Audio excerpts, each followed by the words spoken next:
إن الحمد لله نحمده ونستعينه ونستغفره ونعوذ بالله من شرور أنفسنا ومن سيئات أعمالنا من يهده الله فلا مضل له ومن يضلل فلا هادي له ونشهد أن لا إله إلا الله وحده لا شريك له ونشهد أن لا إله إلا الله وحده لا شريك له ونشهد أن سيدنا وحبيبنا ومولانا محمدا عبده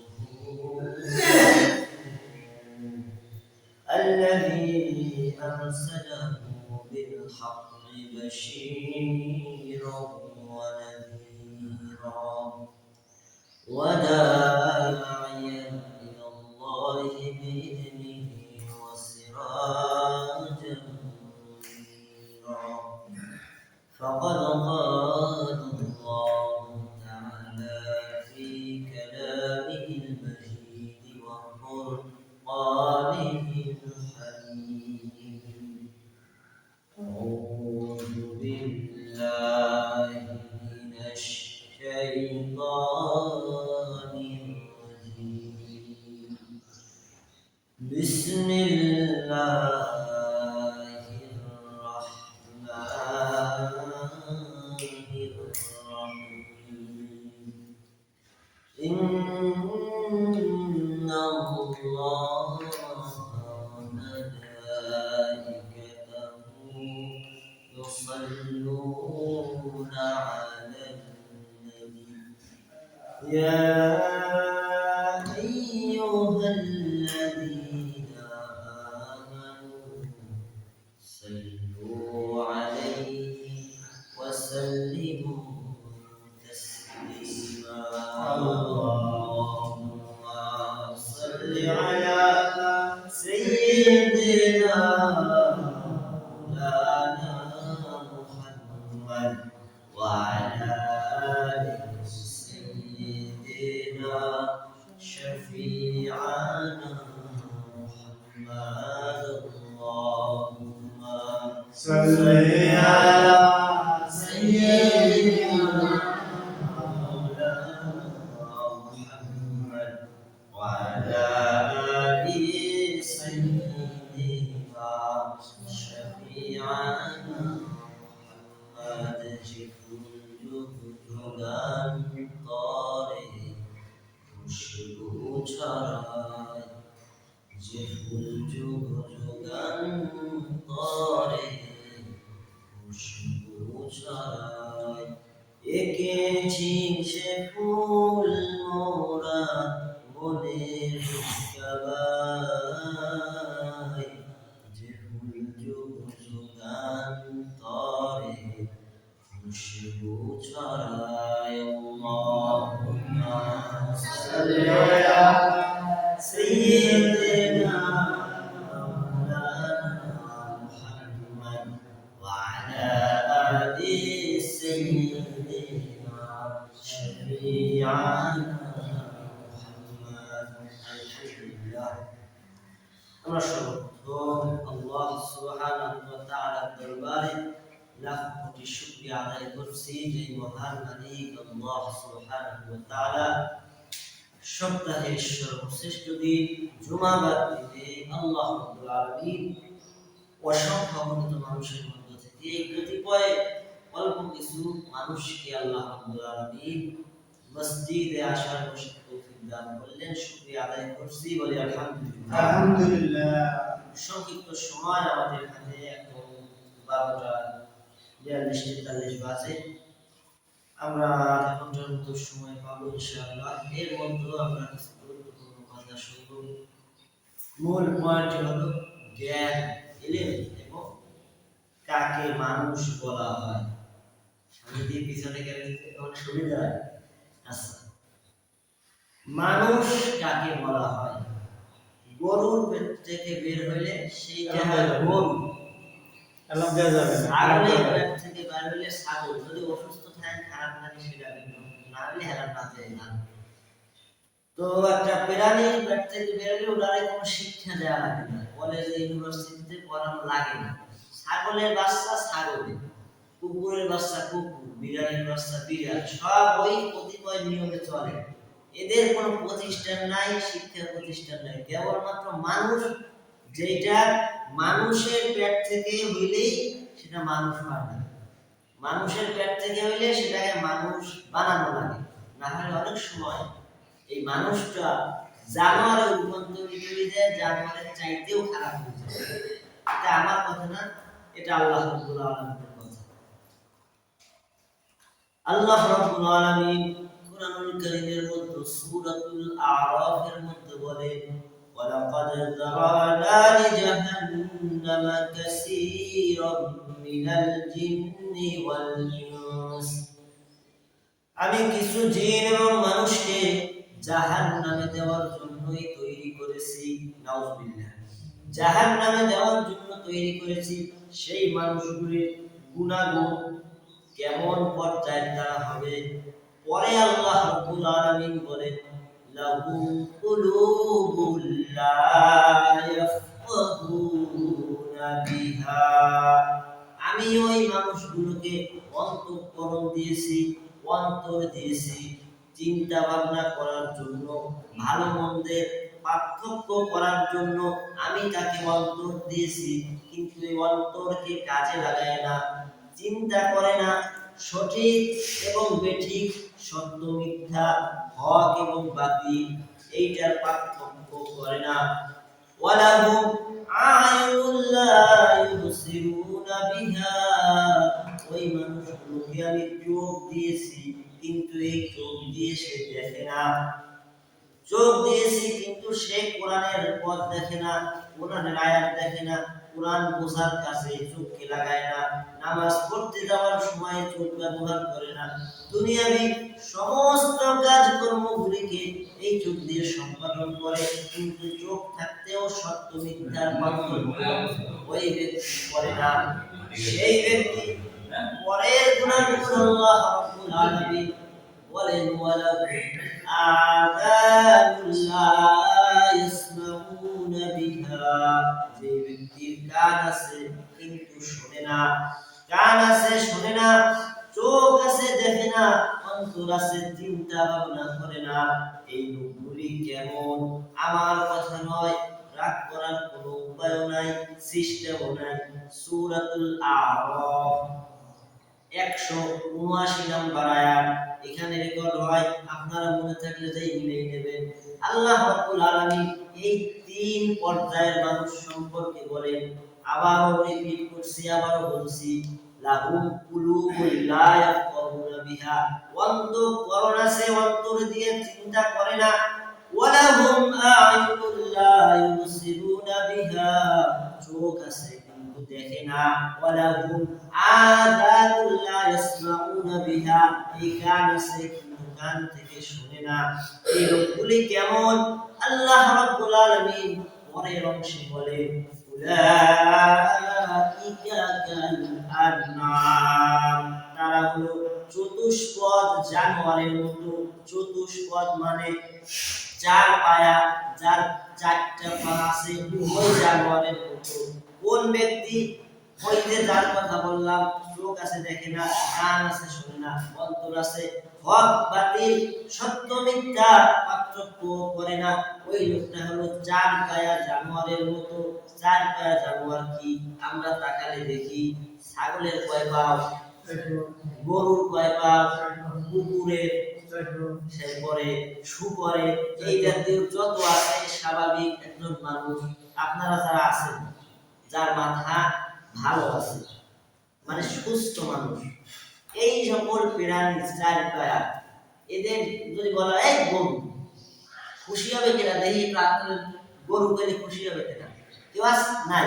এই ছাগল, কুকুর, শুকর তো আরো নিকৃষ্ট, ওরা কিন্তু মারতে যাবে। আর কেউ চাই পাওয়া জানোয়ার পেলে খুশি হয় না, কিন্তু আল্লাহ কিন্তু বলছেন, উলাইকা কাল আনআম, এরকম বলে অসুবিধা ছিল না যে চাই পাওয়া জানোয়ার ছাগল যা আমি সেই না, না, আল্লাহ রাব্বুল আলামিন এর পরের অংশে বলেন 179 নম্বর আয়াতের পরের অংশে সূরাতুল আরাফ, বাল হুম আদল, বরং তার চাইতেও নিকৃষ্ট এই ছাগল গরু, এরপরে এই জাতীয় যত চার পা প্রাণী আছে সমস্ত কিছু আল্লাহ রাব্বুল আলামিনের ইবাদতে মশগুল আছে। পানির কোন শব্দ, বাতাসের যে শব্দ আছে, সমস্ত পৃথিবীর পাখির কিচিরমিচির ডাক, সমস্ত কিছু আমরা বুঝি না। আল্লাহ রাব্বুল আলামিন বলেন ওয়ালাকিন লা তাফকাহুনা তাসবিহাহুম, সমস্ত সৃষ্টি আল্লাহর জিকির করে। মোরগে কুকুর বলে, গরু বলে হাম্বা হাম্বা, কুকুর বেক বেক করে ডাকে, প্রত্যেকটা তাদের নিজস্ব ভাষা, এগুলো আমরা বুঝি না, কিন্তু জিকির করে কার? আল্লাহ। কেউ আল্লাহর জিকিরের বাইরে নাই, কিন্তু এই মানুষ তার চোখ দেওয়ার পরেও দেখে না, কান দেওয়ার পরেও শোনে না, এই অন্তরটা দেওয়ার পর চিন্তা করে না ওই লোকটাই কুকুর বিড়াল তো ভালো, এরা আল্লাহর জিকির করে। না না না, বালহু আদল, তার চাইতেও নিকৃষ্ট শেষ শব্দ উলাইকা হুমুল গাফিলুন, ওই লোকটা গাফেল। কেউ কি গাফেল বলে খুশি হয়? মূর্খ, গণ্ড মূর্খ, শুকরের চাইতে কুকুরের চাইতে খারাপ বলার পর আল্লাহ বললেন উলাইকা হুমুল গাফিলুন, ওই লোকটা গাফেল। প্রথম অংশের কথা খেয়াল আছে কিনা জানি না, আবার মনে করাই দেই। আমি প্রথম তেলাওয়াত করছিলাম, প্রথম কি বলছিলাম? ওয়ালাকাদ যারানা লিজাহান্নামা কাসীরাম মিনাল জিন্নি ওয়াল ইনস। সামনে খেয়াল করেন কি বলি, শুনেন, কাজে আসবে। আল্লাহ রাব্বুল আলামিন প্রথম অংশে বললেন আমি কিছু মানুষ এবং জিন, মানুষ আর জিন আমি সৃষ্টি করছি কেন? জাহান্নামে দেওয়ার জন্য। জাহান্নামা কাসীরাম মিনাল জিন্নি ওয়াল ইনস, কিছু মানুষ আর জিন। এরপরে এই তিনটা গুণাগুণ আল্লাহ বর্ণনা করলেন। অন্তর আছে, অন্তর দিয়ে চিন্তা করে না, চোখ আছে দেখে না, কান আছে শুনে না, একটু আগে ব্যাখ্যা করলাম। তাহলে এখান থেকে কি পাইলাম? যে কিছু মানুষ যাবে জাহান্নামে, কাজই হলো জাহান্নামে যাওয়াটা বানাইছি। কারণ এত কিছু আল্লাহ দেওয়ার পরেও সে আল্লাহর কথা মানে না, আল্লাহর কথা বুঝে না। আল্লাহর সৃষ্টি এগুলো দেখেও যে চিন্তা না আসে যে আল্লাহ কত বড়, আল্লাহ কত মহান, এটা যদি না বুঝে তার জন্য জাহান্নামে উপযুক্ত। আর আমরা মানুষ কারে বলি? মানুষ দুইটা জিনিস একসাথে হয়ে মানুষ হয়। সেই দুইটা কি আমরা কি জানি? একটা হলো দেহ, এই যে আমাদের মানব দেহ আছে, প্রত্যেকটা মানুষের একটা দেহ আছে, হয়তো চিকন মোটা হালকা পার্থক্য আছে, যে আমি একটু চিকন, দুই একটু মোটা, আমার সেই চিকন আছে, এই একটা দেহ। আর একটা হলো রূহ, যেটা আত্মা বলা হয়। এর মানে আমি কথা বলতেছি কেমনে, আমার রূহ আছে। মালাকুল মউত যদি এখন আসে আমার বারটা কবজ করে দেয়, আমি এখানে ধপাস করে নিচে পড়ে যাব। এই দুইটা সমন্বয় একটা লোক মানুষে রূপান্তরিত হয়, মানুষ বলা হয়। আমারও বর্তমানে এখন মানুষ বলবে, কিন্তু মারা গেলে আর মানুষ থাকবে না। আপনাদেরও মানুষ বলবে এখন পর্যন্ত, যত সময় দুইটা জিনিস একসাথে আছে। কি কি বলেন তো? দেহ আর আত্মা, ঠিক আছে। এগুলো যে মুখে মুখে বলেন, এটা বেরেন্টে থাকবে। আর আমি এই কয়েকদিন দায়িত্ব দিয়েছি আপনাদেরকে যে বাড়ি থেকে যা বলে একটু বলবেন, যেহেতু মাইন্ডটা নাই এখন। তো এই জন্য দুইটা মিলেই মানুষ, একটা যদি না থাকে তাহলে মানুষ হয় না। যেরকম যখন একজন বাচ্চা, আমরা তো পেটে ছিলাম প্রথমে, ভ্রূণ, আল্লাহ রাব্বুল আলামিন কিভাবে মানুষ তৈরি করেন বিজ্ঞান এখন বার করতেছে। এটা আল্লাহ রাব্বুল আলামিন 1450 বছর আগে সূরা নূরের মধ্যে আল্লাহ রাব্বুল আলামিন এটা জানাইতেছেন। সুবহানাল্লাহ। সেইখানে দেখবেন আল্লাহ রাব্বুল আলামিন মানুষ কিভাবে সৃষ্টি করছেন, যে সে প্রথম ছিল একবার নাপাক পানি, সেইখান থেকে রক্ত, সেইখানে গোশত তৈরি হয়। 120 দিন পরে একটা মানুষ মায়ের পেটে যাওয়ার 120 দিন পরে তার ভিতরে রূহ দেওয়া হয়। সুবহানাল্লাহ। এখন একটু খেয়াল করলে বুঝবেন যে যখন একটা বাচ্চা মায়ের পেটে আসে, তখন ওই মায়ের প্রচুর যত্ন নেওয়া হয়, এক্সট্রা কেয়ার। তখন মায়ের ভালো মন্দ ফল খাওয়ায়, ভেজিটেবল খাওয়ায়, আবার কিছু ঔষধ বাইরে হয়েছে, আয়রন ঔষধ, এগুলো খাওয়ায় যাতে পেটের বাচ্চাটা সুরক্ষিত থাকে। আমি আবারও জিজ্ঞেস করছি যে একটা মানুষ হওয়ার জন্য কি কি প্রয়োজন? দেহ আর রূহ। এইটা মাথায় না রাখলে আলোচনা বুঝবেন না। এটা খেয়াল রাখতে হবে। দেহ আর রূহ থাকলে একটা মানুষ তৈরি হয়। এখন পেটের মধ্যে 120 দিন পর আল্লাহ রাব্বুল আলামিন 40 দিনে দিনে এটা পরিবর্তন করেন। আর এটা এখন বিজ্ঞান এমন পদ্ধতিতে পৌঁছেছে যে এটা এখন কম্পিউটার স্ক্রিনে দেখা যায়, চাইলে আপনি দেখতে পারেন। কিন্তু এটা আল্লাহ রাব্বুল আলামিন সেই রাসূলকে জানাই দিয়েছেন। সুম্মা খালাকাল নুতফাতা আলাকাতান ফাখালাকাল আলাকাতা মুদগাতান ফাখালাকাল মুদগাতা ইযামান ফাকাসাউনাল ইযামা লাহমা। এই আয়াতটা সম্পূর্ণ মানুষ কিভাবে আল্লাহ গঠন করছেন এইটা পুরো বলে দিয়েছেন। সুবহানাল্লাহ। বিজ্ঞান তো আজকাল বাইর করতেছে, এটা আল্লাহ রাব্বুল আলামিন সেই রাসূলের যুগে আল্লাহ রাব্বুল আলামিন জানাইছে পুরো একটা মানুষ কোনখান থেকে শুরু হয়, কোন কোন ভাবে আল্লাহ বানায়, এই একটা পুরো আপনি যদি একবার একটু অনুবাদ দেখেন তাহলে আপনার মাথায় ঢুকে যাবে যে আল্লাহ মানুষটারে মায়ের পেটে কিভাবে তৈরি করেছে। সুবহানাল্লাহ। তো আমি যেটা বলতেছিলাম যে যখন মায়ের পেটে একটা বাচ্চা আসে তখন তাকে বেশি বেশি খাওয়ানো হয় কেন? পেটের বাচ্চাটা ভালো থাকে। তার মানে ও গড়ে উঠতেছে, ওর একটা ভালো বডির দরকার যাতে দুনিয়া আসলে অসুস্থ হয়ে না পড়ে। মানুষ যখনই মায়ের পেটে আসে দুনিয়ায় না, তখন থেকে কেয়ার শুরু হয়, যত্ন শুরু হয়, যাতে মানুষটা ভালোভাবে আসে, সুন্দরভাবে খাওয়া দাওয়া করতে পারে, বসবাস করতে পারে। এখন দুইটা জিনিস মিলেই হয় মানুষ, রূহ এবং দেহ। এই যে দেহ আমাদের, এই যে দেহটা এটা কিসের তৈরি? মাটির তৈরি। দেহটা মাটি থেকে আল্লাহ রাব্বুল আলামিন মাটির নির্যাস থেকে বাবা আদম আলাইহিস সালামকে সরাসরি পৃথিবীর মাটি নিয়ে তাকে বানানো হয়েছে।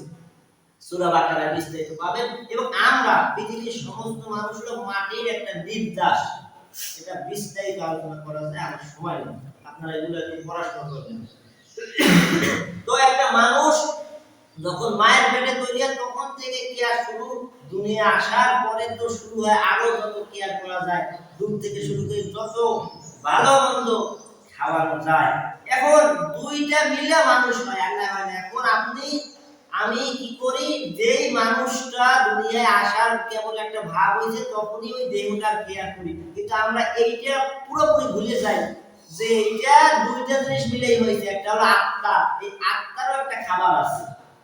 খালি দেহ আমি ভাত মাংস গোস্ত পোলাও এগুলো খাইলে আমার কি হয়? শরীর পুষ্ট হয়। কিন্তু একটা আত্মা যেটা আছে, এই আত্মাটার খাবার কি? এই কোষটা আমরা রাখি না। আত্মার খাবার কি বলেন তো দেখি, কেউ পারেন কিনা? আত্মা খায় কি? আমাদের দেহ, এই মানব দেহ, এটা তো ভাত মাছ মাংস ডিম পোলাও এরপরে ফল ফলাদি এগুলো খাইয়ে এটারে চাঙ্গা করে, এটা তো সবাই জানি, অজানা আছে কি?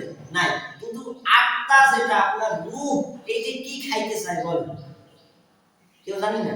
আচ্ছা আমি বলে দিয়েছি, সমস্যা নেই, শিখে নেন, আসলে কাজে লাগবে, এগুলো চিন্তার খোরাক যোগায়। এই যে আত্মা আপনার আছে, এইটাই হলো আপনার আসল সম্পদ। কারণ পৃথিবীতে আপনি যত খাবার এইটারে যত ভালো বানান, প্রত্যেকদিন সাবান দিয়ে স্কিন মাজেন, এরপরে মুখে ফেরান লাভে সাবান শ্যাম্পু চুলগুলো সুন্দর করেন, এইটা আপনার কোনো কাজে আসবে না, দুনিয়াতে কতদিনই করে দেবে। কিন্তু আত্মা, যেটাই আত্মা আমার, এইটা হলো আসল জিনিস। এই আত্মাটা আল্লাহ রাব্বুল আলামিন কোনখানে নেবেন? আত্মার স্থান উপরের দিকে। কাল্লা ইন্না কিতাবাল আবরারি লাফি ইল্লিন। ভালো আত্মাকে আল্লাহ ইল্লিন নামক জায়গায় রাখে, যেটা উপরে, এবং যেটা খারাপ আত্মা, যেটা আল্লাহ বিরোধী আত্মা, ওই আত্মা কোথায়? সেটা আল্লাহ রাব্বুল আলামিন সূরাতুল মুতাফফিফিনের মধ্যে দুইটাই বলছেন, কাল্লা ইন্না কিতাবাল ফুজ্জারি লাফি সিজ্জিন ওয়া মা আদরাকা মা সিজ্জিন কিতাবুম মারকুম। বিস্তারিত তাফসীরগুলো পড়লে ভালো হয়, কারণ বিস্তারিত একটা আয়াতের তাফসীর করতে গেলে কমপক্ষে 1 ঘন্টা লাগে, একটা আয়াত, কিন্তু কত আয়াত আসতেছে। তো আল্লাহ রাব্বুল আলামিন বলেন পাপিষ্ঠ আত্মা, খারাপ আত্মাটার স্থান জাহান্নামের ইল্লিয়িন নামক, ইল্লিয়ুন না সিজ্জিন নামক জায়গায়। নাউজুবিল্লাহ, এটা খারাপ। তো পৃথিবীতে একটা মানুষ আসার পরে আমরা যত্ন নেওয়া শুরু করি শরীরটা, এইটা, কিন্তু এই আত্মারও একটা খোরাক আছে, সেইটা হলো জ্ঞান। আত্মার খোরাক ইলম, এইটা আপনার আত্মার মূল খাদ্য। এখন দেহ না থাকলে, আমরা দেহটা খাবার বন্ধ হয়ে গেলে যখন আমাদের মৃত্যু হয় তখন আমাদের নাম হয় কি? লাশ। কেউ আর মানুষ বলবে না।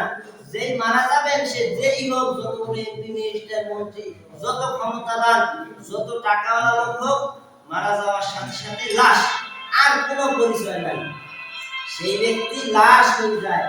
আল্লাহ রাব্বুল আলামিন এই জন্য বলতেছেন যে এই যে খোরাক, আত্মার খোরাক, এইটা আমরা গুছাইতেছি না।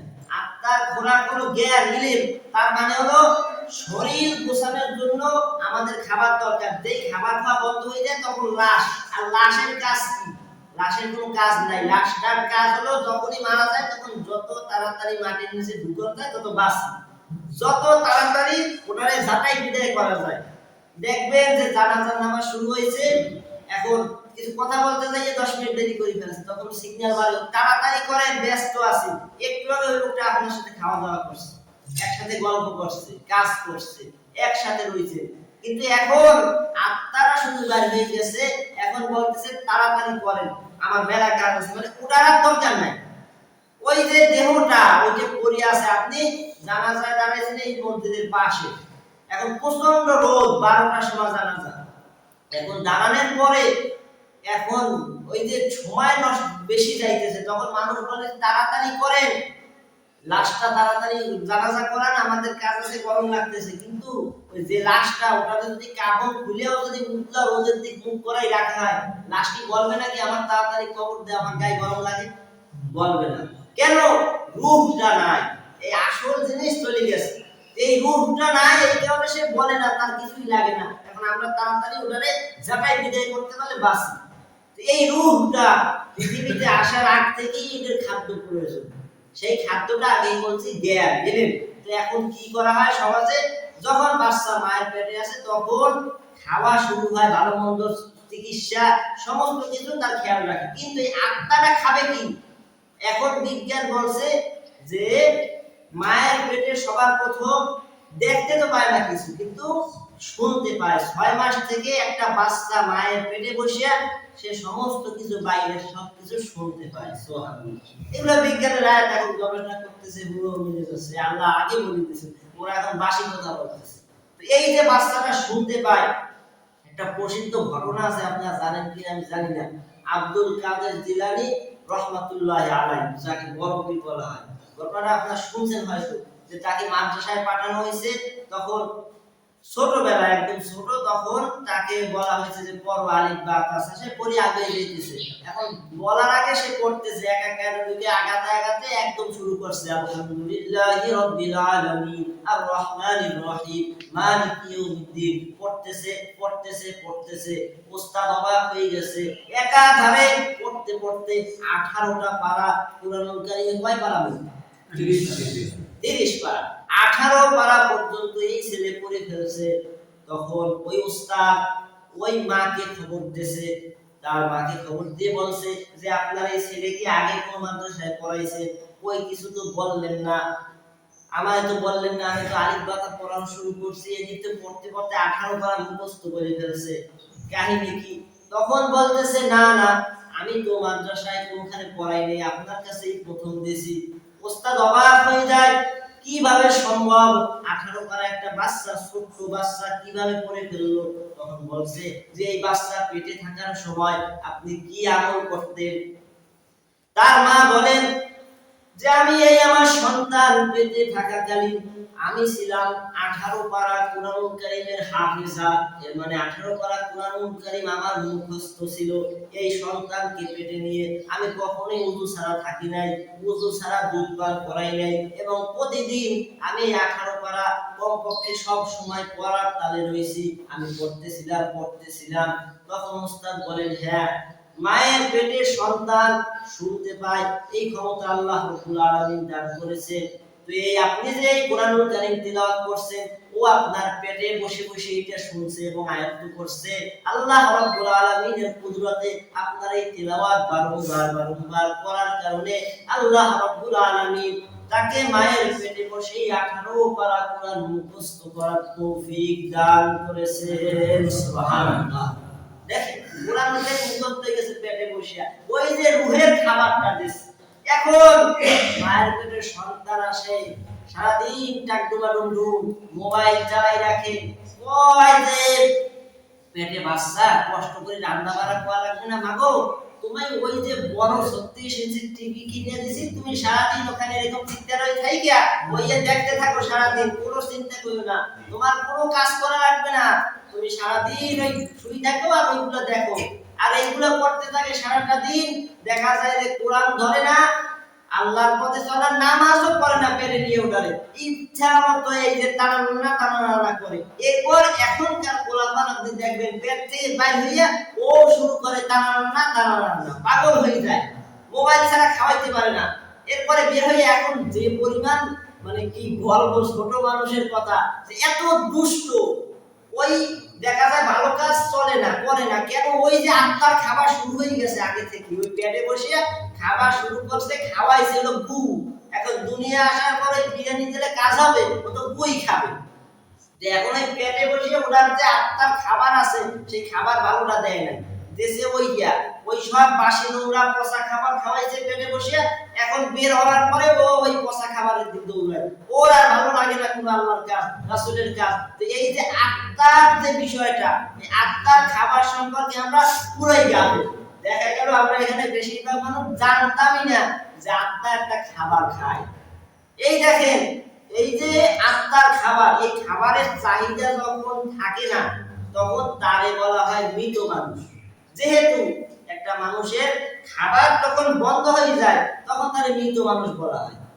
মাইকে বলে যে ইন্না লিল্লাহি ওয়া ইন্না ইলাইহি রাজিউন, অমুকের ছেলে অমুক অথবা অমুক অমুক দুনিয়া থেকে বিদায় নিয়েছে, না ওটাই জানাজা। কেন? ওই খাবার বন্ধ হয়ে গেছে, দেহের খাবার শেষ, মারা গেছে। কিন্তু এই আত্মার খাবার না দিয়ে আমাদের যে আত্মাটা, এইটারে আমরা একদম আধা মরা বানাই ফেলছি। আমাদের আত্মাটা, আমাদের জ্ঞানের ক্ষুধা জাগে না, জ্ঞানের ক্ষুধাটা আসে না। জ্ঞান আহরণ করার ক্ষুধা যদি আমাদের ভিতর থেকে মরে যায় তাহলে আমাদের দুনিয়ার কোনো প্রয়োজন নাই, আমাকে তাড়াতাড়ি মাটির নিচে দিতে হবে, যেহেতু আত্মার খাবার নাই। আত্মার খাবার যখন বের হয়ে যাবে তখন আপনার আর কোনো দরকার নাই দুনিয়ায়। আপনি একটা মরা মানুষ, কারো কাজে আসে না। একটু বলছি ওটারে তাড়াতাড়ি কবরে নিয়ে ফেলাই ফিরতে বলে বাসি, আর ওখানে যাইতে চাই না। তো আমাদের আত্মা মারা যাচ্ছে, এই কারণে যখন মৃত্যু হয় এই না খাওয়া আত্মাটা, ক্লান্ত আত্মাটা কি হয়, সে একটা দানা সাপটায়, দুইটা দানা সাপটায়, কিন্তু ক্লান্ত, তার গায়ে বল নাই, আত্মাকে খাবার নাই, এই কারণে সেই আত্মাটা আর ইল্লিনে যাইতে পারে না। সূরাতুল মুতাফফিফিনের আয়াত আমি তেলাওয়াত করছিলাম, প্রথম দিকে পাবেন 30 নম্বর পারার 8 নম্বর সাফার 2-3 নম্বর লাইনে পাবেন। তো আল্লাহ রাব্বুল আলামিন ওইখানে বলেন যে আত্মাটাকে খাওয়ানো হয়, সেই আত্মাটা যাবে ইল্লিনে, যে জ্ঞান, আল্লাহর কোরআন এবং তার সুন্নাহ অনুযায়ী জীবন চলার জন্য যে জ্ঞান দরকার, এই জ্ঞান তার ভিতর থাকবে, জ্ঞান আহরণ করার চেষ্টা করবে, ওই আত্মাটা উঠতে ঠিকই সেই ইল্লিনে যে পৌঁছে যাবে। সুবহানাল্লাহ। কিন্তু যে আত্মার খাবারের দরকার হয় না, ওই আত্মাটা ওইরকম 2-3টা ডানা সাপটাই আস্তে ঠাস করে মাটিতে পড়বে। যেরকম ভাবে একটা লাশ যখন তার খাওয়া বন্ধ হয়ে যায় তখন তাকে আপনি এইভাবে জায়গা করে যদি ছাড়িয়ে দেন, ঠাস করে নিচে পড়ে যায়, তার আর ক্ষমতা থাকে না। স্বাভাবিকভাবে যদি বলা হয় যে এখানে যে স্ট্যান্ড আপ, সোজা হয়ে দাঁড়ান, এখানে যারা শক্ত সবল আছে, ভালো শক্তিশালী, সে ঠিকই টাস করে দাঁড়িয়ে যাবে। কিন্তু যেই লোকটা অসুস্থ, শরীর চলে না, সে করবে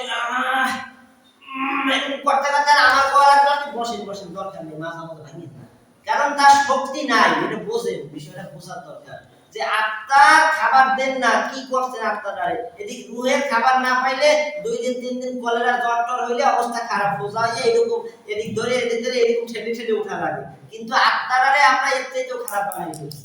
এই কারণে আমাদের বেশিরভাগ মানুষের আত্মা মৃত প্রায়। এই কারণেই দেখা যায় যে বিভিন্ন জায়গায় তাফসীর মাহফিল হইতেছে, এইটা তাফসীরের মৌসুম, এখন অনেক কোরআনের কথা হয়। দেখা যায় অনেক মানুষ বলে যে অতদিন তাফসীর দিয়ে মানুষ যায়, অত ওয়াজ দিয়ে হবেটা কি, এরকম বলে। এই যে আমাদের মাদ্রাসা উত্তর কুড়িগেতি হাফেজি মাদ্রাসা আজকে শেষ দিন, 4 দিন হয়ে গেছে। তো অনেকে বলে যে 5 দিন তাফসীর দিয়ে হয়টা কি, দিতে হবে কি। এই আপনাদের মাহফিল সোমবার দিবাগত রাত বা সোমবার পড়ছে আলহামদুলিল্লাহ, দেখবেন যে তাতেও বলবে যে ওয়াজ দিয়ে হবেটা কি। এবং এই ওয়াজটা কি, এই তাফসীরটা কি? এটা হলো কোরআনের ক্লাস, ইলম, জ্ঞান। আর এটা আপনার আত্মার খাদ্য, আমার আত্মার খাদ্য। এখন আমার যদি এইটা মনে হয় যে ধুর এই হুজুররা আর এই মসজিদের কমিটিটা কাজ পায় না, এরা একটা ওয়াজ বানাই হইছে, 4-5 দিন ধরে ওয়াজ করে, কি হয় ওখানে গেলে? তা বুঝে নেবেন যে আপনার আত্মা মরে গেছে। আপনার আত্মার খাবার চায় না, যে খাবার দরকার, জ্ঞানটা আমার আহরণ করার দরকার কোরআন। তাহলে বুঝবেন আত্মা মরে গেছে। আপনারা তাড়াতাড়ি মারি দিতে পারলে হয়, মারি দেয় না কেন? জেলা মারি দিলে তো কেস হবে, মামলা হবে, মার্ডার মামলা, এই জন্য দেয় না। হিসেবে মারি দেওয়া উচিত। যেহেতু আপনার ইলম শিখার জ্ঞান নাই, ইচ্ছা নাই, আগ্রহ নাই, তাই একটু শুনি আল্লাহর কোরআনে কি বলছেন। এটা যদি আগ্রহ হয় তাহলে বুঝবেন যে হ্যাঁ, আপনার যে আত্মাটা এটা এখনো কিছুটা সবল আছে, সে পাখা ঝাপটাইতে চাইতেছে, সে শিখতে চাইতেছে। এর মানে হলো একটা মুরগি আমি এরকম দেখছি যে মরার মধ্যে এরকম কাজ ফিরে আসে, বিড়ালে দেখছি, তো ভাবছি মানে সত্যি মারা গেছে, তখন লাড়া দিলে ও এরকম মোড়াই উঠে বা লাফ দিয়ে উঠে। তো এখন যেই ব্যক্তির মনে হয় যে হ্যাঁ এই মাহফিলটা দেয়া হয়েছে, এখানে তাফসীর হইতেছে, বেশি দূর তো না, এমনি হাঁটতে হাঁটতে গল্প মারতে মারতে দৈব কোয়াটে চলে যায়, টাকা না থাকলে হাঁটতে হাঁটতে, তো এখান থেকে মাহফিল হইতে গেছি অথবা জুড়ে গেছি, তো এটুক যাইয়া আসতে খুব একটা ক্ষতি হবে না।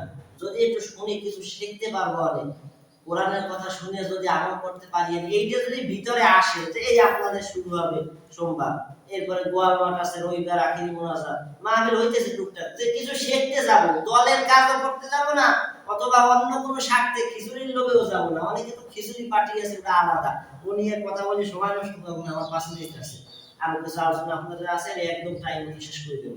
তো দেখেন এই যে তাফসীরটা দেয়া হবে, এখন আপনি যদি চিন্তা করেন যে মাইকে তো শোনা যায়, যাইয়া ওইখানে কি না যাই সময় নষ্ট করে, এইখানে শুয়ে শুইয়া সুন্দর করে শুনতে পারবো অনেক। অথবা আর কাম পায় না, কত বাজে দেখি 11টা বাজে, 12টায় হুজুর মোনাজাত, 12:30টায় তাবারক আছে নাকি ভাই? আছে? কারণ ভাই সেটা তো এখন জানেন না, আচ্ছা সেটা পরে বলি, ইন্তেজামিয়া যারা আছে তারা জানে। আচ্ছা আমি জিজ্ঞেস করছি এই জন্য যে তাবারক যদি থাকে, কিছু পাবলিক স্কুল এখন ওয়াশ করা লাগে, হুজুর মোনাজাত ধরে এরপর যাবেন, ওই দেখেন নাই সারা রমজানে কিছু পাবলিক মোনাজাত শেষ করার পর মসজিদে ঢোকে যে খাইতে যাব, ও হুজুর জাকা খুব যে অত মাথা আবার খারাপ হবে। তো ওই রকম যে এখানে তাফসীর হবে, একদিন চান্স পাবেন, আপনাদের চান্স কম। তো কি করি, যাই আমি একদম তাড়াতাড়ি আগে ভাগে হুজুর উঠতে দেই, আমি মাগরিবের পর কিছু কথা শুনে আমি 2 দিনে মনে রাখবো, এশার পর হুজুর কি কয় একটু শুনি, মনে রাখবো, কিছু আমল করি। যদি আপনার মনে এইটা হয়, ওই টানা না করে যদি মনে হয়, তাহলে বুঝবেন যে আপনার আত্মাটা এখনো পিপাসার্ত অবস্থায়, একদম নড়বড় অবস্থায়, সে উঠতে চাইতেছে কিন্তু পারতেছে না, তাহলে আপনার আত্মারে খাবার দেওয়া উচিত।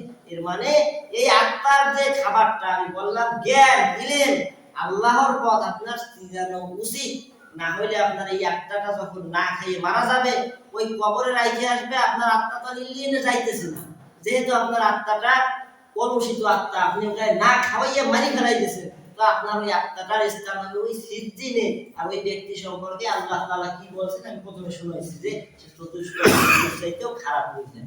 এই জন্য আমি অনুরোধ করবো এই বিষয়টা, একে তো আমি বিষয়টা অনেক তথ্য আমি আমাদের বুলিগেতি মাদ্রাসার তাফসীরে, আমি বিশেষ করে আমাদের ইমরান হোসেন ভাই, সে খুব সুন্দর আলোচনা করছিল এই বিষয়টা, অনেক লম্বা সময় বসে জ্ঞান, আমি অনেক কিছু তার থেকে জানলাম, আমি প্রতিদিন গেছি আলহামদুলিল্লাহ, কিছু তো শিখতে পারি। আমাদের আলোচনা করাইছে আলহামদুলিল্লাহ, দ্বিতীয় দিন গতকাল 4র্থ দিন মাগরিবের পরে জানি না শোনা গেছে, এই তো আলহামদুলিল্লাহ। তো আজকে শেষ দিন, আপনারা যাওয়ার চেষ্টা করবেন, আমি দাওয়াতটা দিয়ে দিলাম। যদি জ্ঞানের পিপার থাকে, আমি দেখছি এইখানে মসজিদে হুজুর সেই লাস্ট 2 দিনে গেছে, কি যেন নামটা, শাহজামাল, সে গেছে একদম আগামাতা শুনে গেছে, আর অনেক মুরব্বী লোক লাঠি ভর দিয়ে দিয়ে গেছে, দেখছি আস্তে আস্তে যাইতেছে, পরে 4 দিন বসে ঠান্ডা লাগে গেছে, অসুবিধা নেই, ঠিক হয়ে যাবে। আমি কই বাবা চিন্তা করি না, দেখছি তাকাইয়া আছে, মাহফিল করতেছে, কোরআনের কথা বলতেছে, চোখ দিয়ে পানি পড়ে পড়ে দাঁড়িয়ে ভিজে যাইতেছে, আমি নিজে এই কয়েকদিন সাক্ষী দেখছি, আমি অনেক দেখছি। এই জন্য আমি অনুরোধ করব যে জ্ঞানটা শেখার কাজ আমরা করি, কারণ এই আত্মাটাকে মারি ফেলাই দিয়ে ওই আপনাকে তো কবর দিয়ে রাখি আসবেন, এরপরে অবস্থাটা কি হবে? আপনার তো ওই কবরে একাই থাকতে হবে। কত বাদশা চলে গেছে, তাদের সাথে কেউ যায় নাই, কত টাকারা চলে গেছে, তাদের কবরে তার সাথে কেউ যায় নাই, আপনার আমারও একা পড়ে থাকতে হবে। এই জন্য এই জ্ঞান খোঁজার জন্য, জ্ঞান আহরণ করার জন্য, মৌমাছি যেমন মধু আহরণ করার জন্য জীবনটা কাজে লাগায়, আমরাও চেষ্টা করি। আমি অনুরোধ করব বিশেষ করে খালি এই তাফসীর কমিটির যে কয়জন দ্বারা করছে এই নামে যে কয়জন, এরা না, এই খিদা আমার থাকতে হবে যে আমি আছি, আমি মুরব্বী হয়েছি, কি হয়েছে, আমি যা পারি করবো, আমি যুবক মানুষ, আমিও থাকবো। এই মাহফিলটা যত সুন্দর করা যায়, আমি ওই জ্ঞান যাতে মানুষ আহরণ করতে পারে, আমি জ্ঞানের কাজে লাগবো। আর সবচেয়ে বড় দায়িত্ব যে মাহফিল শুরু থেকে শেষ পর্যন্ত আমি কিছু শিখে বাড়ি যাবো, এই খিদাটা আমাদের জাগ্রত করা উচিত। ইনশাআল্লাহ আপনারা এটা করবেন। এখন এই বিষয়ে অনেক আলোচনা হয়তো আছে, আমি সময় দেব না বেশি। আল্লাহ রাব্বুল আলামিন যেন আমাদেরকে এই জ্ঞান অর্জন করার, আমাদের যে আত্মা, এই আত্মাটাকে খাওয়ানোর তৌফিক দান করেন, সঠিক জিনিস যাতে আমরা মৃত্যুর পরে ইল্লিয়িন নামক জায়গায় যাইতে পারি, বিচার শেষে জান্নাতে। আল্লাহ রাব্বুল আলামিন যেন কবুল করেন, সবাই বলে আমিন। আল্লাহ রাব্বুল আলামিন আমাদের তাফসীর মাহফিলকে কবুল করুন। প্রত্যেক বছর যেন এইভাবে মানুষকে জ্ঞান শেখানো যায়, আমরা নিজেরা যেন কিছু শিখতে পারি, এই নিয়ে আসবেন। আল্লাহ রাব্বুল আলামিন যারা কাজ করতেছে আপনারা সকলে করবেন, সবাইকে সুন্দরভাবে সুষ্ঠুভাবে এই মাহফিলটা কিয়ামত পর্যন্ত জারি রাখার তৌফিক আল্লাহ রাব্বুল আলামিন দান করুন।